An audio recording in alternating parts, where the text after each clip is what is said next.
স্কারফল 2.0 বাংলাদেশের জন্য না, এটা ইন্ডিয়ার জন্য। তো তোমরা স্ক্রল করতে থাকবা, স্ক্রল করতে করতে এই যে একটা ভিপিএন পেয়ে যাবে।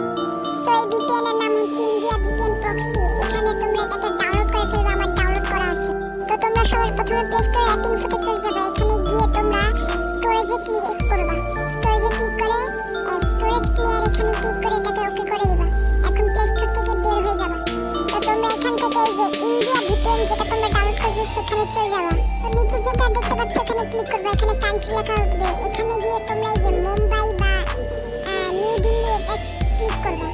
আরে ভাই অ্যাড এসে পড়েছে। আচ্ছা তোমরা একটাকে দেখে একটু স্কিপ করে নিবা। ওকে ভাই আমি এখন একটাকে পজ করে এসে পড়েছি। এখন এখানে কানেক্টে ক্লিক করবা। এখানে ক্লিক করার পর কিছুক্ষণ ওয়েট করার পর দেখবা এটা কানেক্ট হয়ে গেছে। ওই দেখো উপরে চাবির মতন একটা আইকন এসেছে, এটা দেখলে বুঝবা কানেক্ট হয়েছে। তো এখান থেকে বের হয়ে প্লে স্টোরে গিয়ে সার্চ করবা স্কারফল লিখে। ওকে আমি স্কারফল লিখছি।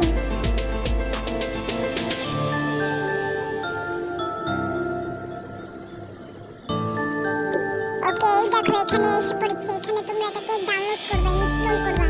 তো আমারটা ডাউনলোড করাই আছে, তোমরা ডাউনলোড করবা। একটু সময় লাগবে, তোমাদের একটু বেশি সময় লাগতে পারে, কারণ এটা নেটওয়ার্কটা একটু প্রবলেম হবে, কারণ ভিপিএন দিয়ে কানেক্ট করা। তো আমরা এখন প্লে স্টোর থেকে বের হয়ে যাও। প্লে স্টোর থেকে বের হয়ে এই যে ভিপিএনটাকে ডিলিট করে দেব, কারণ ভিপিএনটা না থাকলেও চলবে। এখন আমাদের স্কারফল তো ডাউনলোড হয়ে গেছে, এটা তোমরা অফলাইনেও গেম প্লে করতে পারবা।